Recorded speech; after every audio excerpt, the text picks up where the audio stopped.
उत्तराखंड में युवाओं का एक और सेक्शन धरने पर है, अपने भविष्य को लेकर जो दांव पर लगा हुआ है। ये उत्तराखंड आयुर्वेदिक विश्वविद्यालय के बच्चे हैं जो 5 दिन से विश्वविद्यालय परिसर में धरने पर बैठे हैं। और ये एक अनूठा यूनिक टाइप का मामला है और ऐसा लगता है कि बच्चों को यूनिवर्सिटी और कॉलेजेस के बीच में शटल कॉक बन गए हैं, वो उनका भविष्य दांव पर है। मामला क्या है ये हम उन्हीं से समझते हैं, थोड़ा सा कॉम्प्लिकेटेड है। हम चाहेंगे कि शुरुआत में ये 2019-20 बैच के बच्चे हैं, इनका एडमिशन हुआ, फर्स्ट ईयर के एग्ज़ाम हुए, सेकेंड ईयर के एग्ज़ाम हुए, थर्ड ईयर का एग्ज़ाम हुए, फोर्थ ईयर के भी एग्ज़ाम हुए। 3 साल का तो रिज़ल्ट आ गया, तभी वो फोर्थ ईयर में पहुँचे, लेकिन फोर्थ ईयर का रिज़ल्ट यूनिवर्सिटी ने रोक लिया। अब ये बच्चे यूनिवर्सिटी से कॉलेज, कॉलेज से यूनिवर्सिटी और उसके बाद कोर्ट, हाई कोर्ट के धक्के खा रहे हैं। उस समय में जब इन्हें अपने भविष्य की तैयारी करनी थी, इंटर्नशिप करनी थी, ये यहाँ धरने पर बैठे हैं, परेशान हैं, इन्हें नहीं पता कि भविष्य का क्या होगा। हम समझते हैं इनसे कि ये मामला क्या है। आप बताएं, आपका नाम क्या है? जी, मेरा नाम लवनीश है। मैं ओम कॉलेज से मैंने स्टडी करी है। मैं 2019 बैच का विद्यार्थी हूँ। मैंने first year, second year, third year सारी एग्ज़ामें दी है। अब हम फाइनल स्टेज पे हैं। अब हमारा रिज़ल्ट नहीं दिया जा रहा। हमने कोर्ट से भी लड़ाई लड़ी है, कॉलेज ने भी लड़ी है और हमने इंडिपेंडेंट केस करके भी लड़ी है और हमने अपना फैसला हमारे हक़ में लाया है, ठीक है। अब उस पर अब यूनिवर्सिटी पहले जब हमारा जजमेंट नहीं आया था तब यूनिवर्सिटी का कहना ये था कि आप अपने जजमेंट ले आओ, हम आपका रिज़ल्ट दे देंगे। अब उनका कहना ये है कि जो जजमेंट आए आप उसके अंतर्गत नहीं आते हो। मैंने पूछा क्यों नहीं आते हो, तो उन्होंने बोला कि टेक्निकल चीज़ है। तो मैंने बोला कि टेक्निकल इशू क्या है, तो उन्होंने बोला कि 15 अक्टूबर 2019 वाला मैटर है। उस पर हमारे कॉलेज ने, जितने भी कॉलेजेस हैं, उन्होंने सारे डॉक्यूमेंट्स भी इनको प्रोवाइड किए हैं। उसको ये बोल रहे हैं कि फैब्रिकेटेड है डॉक्यूमेंट्स। अब इस पर एक कॉलेज ने कंटेम्प्ट भी दायर किया है और उसके अलावा मीटिंग्स भी हुई है जिसमें सारे कॉलेज के संस्थापक थे और वीसी थे यहाँ की यूनिवर्सिटी के, उत्तराखंड आयुर्वेद यूनिवर्सिटी के। उसमें इन्होंने ईसी में डालने के लिए कहा गया है मामला। और इसमें भी 2021 बैच के लिए सबसे पहले मीटिंग कराई गई थी 31 तारीख को, पिछले मंथ में। और अभी 3 तारीख को मीटिंग हुई थी जिसमें 20 बैच के लिए थी, पर 19 बैच के लिए कोई मीटिंग अरेंज नहीं करी गई थी। उसमें कॉलेजों की सपोर्ट से और बच्चों के ज़बरदस्ती करने से उस तारीख को मीटिंग हुई।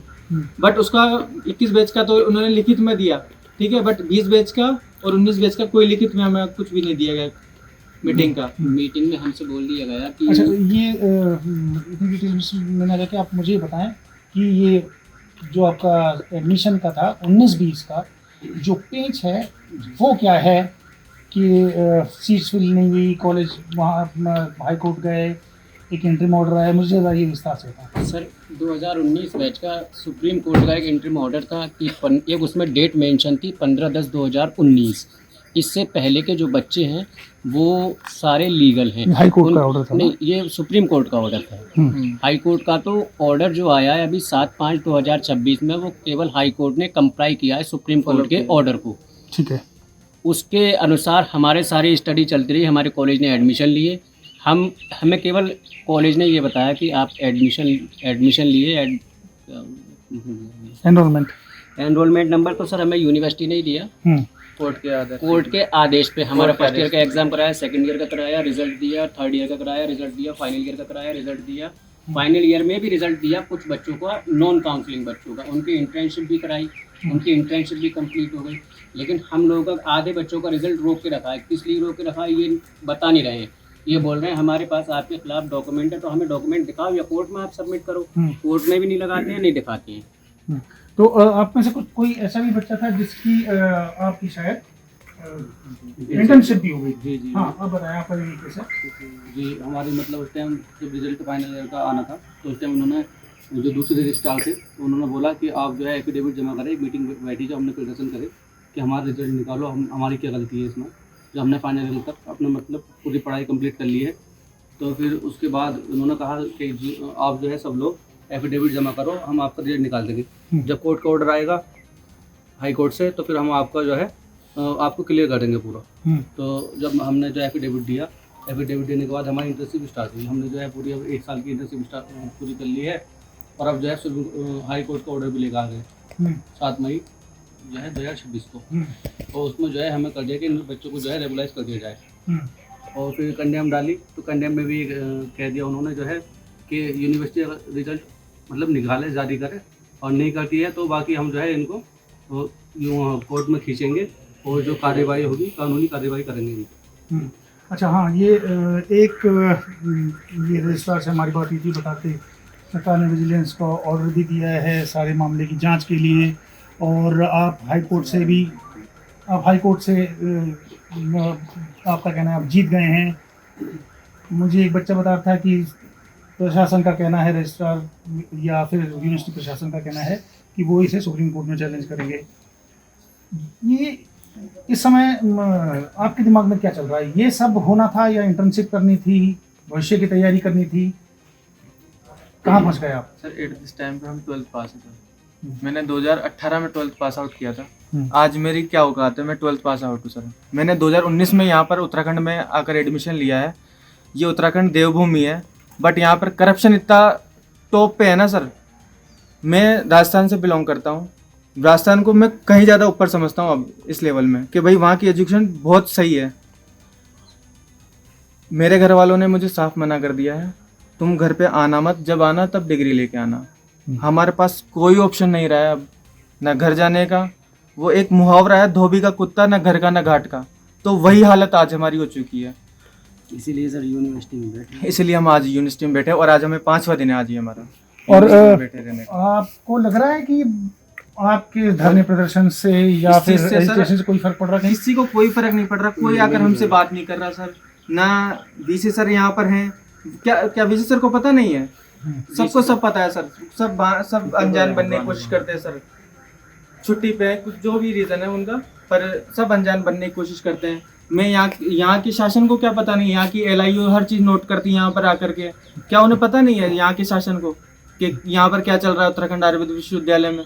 सबको सब पता है, बट सब अनजान बनने। हमसे कोई आकर नहीं मिला अब तक। आप लोग आयुष मंत्री इससे भी मिले थे, मदन कौशिक में?